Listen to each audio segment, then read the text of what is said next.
Lizzie, I read here, worked as an NHS midwife. How interesting. What do you make of this report, what it's saying and what's behind it?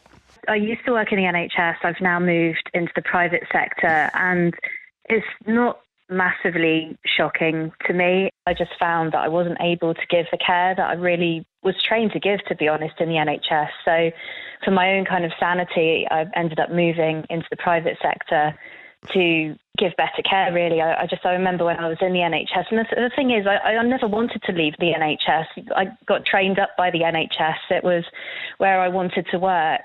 I left probably in 2016, so a little while ago now.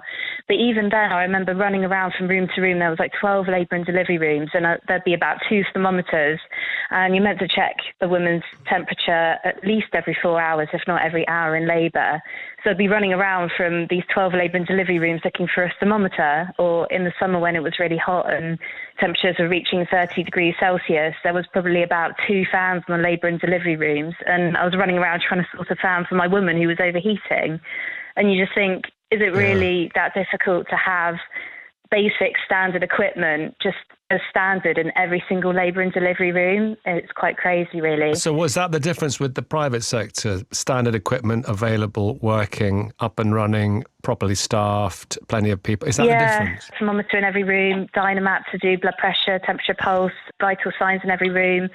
AC, which I think isn't really that much to ask, to be honest, when you've got women delivering in the heart of summer in the UK. It's boiling. Just simple AC in every single labour and delivery room. I mean, obviously, I know that would come at a big, massive cost, but how much would that make the experience for women so much better during labour and delivery? And it was affecting you so much. Goodness only knows people working in these circumstances, how they're feeling at the moment listening to you, and they might be saying, well, goodness me, I don't blame her. But there will be inspirational stories as well, and there will be examples of great practice, Lizzie. There is, and I'm actually pregnant myself at the moment, so I'm 34 weeks and I'm going through the NHS and being looked after by the NHS.